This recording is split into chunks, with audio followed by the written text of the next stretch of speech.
Hi అండి, ఎలా ఉన్నారండి అందరూ? ఇది ఒక స్పెషల్ వీడియో అండి. ఎందుకంటే 3 జనరేషన్ వాయిస్ మీకు వినబడతాయి. ఒకటి నాది, మా అమ్మగారిది, మా పాపదిని. ఇది చాలా పాతకాలం నాటి వంట అండి. చాలా స్పెషల్ వంట అండి. దీని పేరు పిట్టు అండి. ఇది ఒక గిన్నె తీసుకుని ముందు దాంట్లో నీళ్లు వేసి ఒక మంచి క్లాత్ తడిపి కట్టేస్తారు. తర్వాత ఒక గిన్నెలో మనకు సరిపడా పిండి, అంటే ఎంతమంది ఉన్నారో దాని క్వాంటిటీ ప్రకారం పిండి కొంచెం కొంచెం నీళ్లు వేస్తూ పొడి పొడిగా కలుపుతారండి. మరి ముద్దగా కలపకూడదు. మరి పిండి కలిపేటప్పుడే పొడి పొడిగా కలుపుకోవాలండి. అప్పుడు ఒంట్లో ఉండకూడదు, ఇలా ఉండాలంతే. పొడి పొడిగా ఉండాలా? ఆవిరికి గమ్మున దెబ్బలో ఉడికిపోతుంది. పెద్ద పని ఏం కాదు ఇది. నేను ఉండలేని చూడు ఎంత బాగా ఉడుకుతుందో. అసలు ఉండందా? ఉండన్నదా చిట్టు? లేదు. ఇదిగోండి, మా అమ్మగారు వీడియోలో చూపిస్తున్నట్టు ఇలా పొడి పొడిగా ఉండాలండి. ఆ తాళ్ళకి ఇయ్యమ్మ, మీ అమ్మ వస్తుంది, నాకు కడుతుంది. నేను చూసి వచ్చేస్తాను. నా బంగారు కొండనా విజయబాబు ఎలాగున్నాడు మాట్లాడతాడు. వాళ్ళ అమ్మతోనే మాట్లాడట్లేదు. జొట్లు పట్టకని చెప్తానంతే, నేను ఏమీ చెప్పనాక. జొట్లు పట్టక బాబు బంగారు కొండ. ఆ క్లాత్ని ఇంత గట్టిగా కట్టుకోవాలండి. ఎందుకంటే దీనిపైన ఆ పొడి పొడిగా కలిపిన పిండి ఆవిరికి పిండి వేసి ఆవిరికి ఉడకబెడతాం. మధ్య మధ్యలో మా అమ్మగారి వాయిస్, మా పాప వాయిస్ కూడా ఉంచానండి, మీరు విని నవ్వుకుంటారని. అన్నీ ఒకేసారి పట్టదేమో. ఎందుకు పట్టదు? నేను పట్టించేదాన్ని. నేను ఆ తడి క్లాత్ గట్టిగా కట్టుకోవాలండి. ఇలా పలచగా పరుచుకోవాలి, గట్టిగా కట్టుకోవాలి, లేకపోతే కింద పడిపోద్ది. ఒక ఆవిరితో ఉడికిపోతుంది, పెద్ద పని. ఆవిరి మీద ఉడకాలండి. దానిపైన ఆవిరి బయటికి వెళ్ళకుండా గట్టిగా ఒక మూత పెట్టాలి.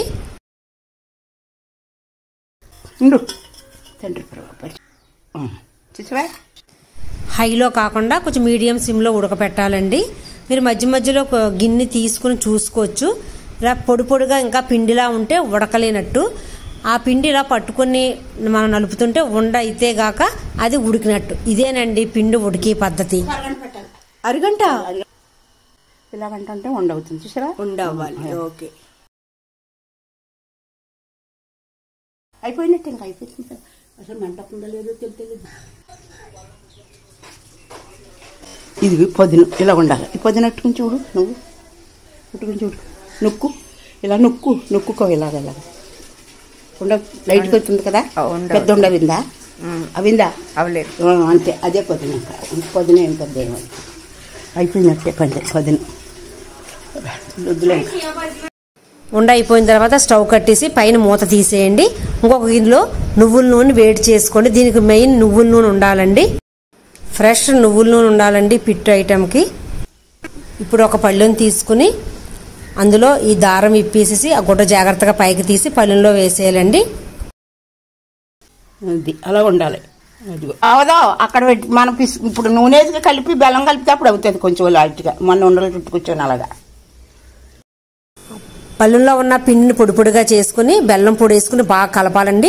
తీపి మీరు మధ్య మధ్యలో చూసుకుంటూ కలపచ్చు. ఆ బెల్లంలో చిన్న చిన్న ముక్కలు ఉన్నా కూడా బాగుంటుందండి. దీంట్లో అయితే చాలు. దామా తీ పడుతుంది అలాగే వేసుకుంటే. ముందు నేను కొంచెం వేసాను.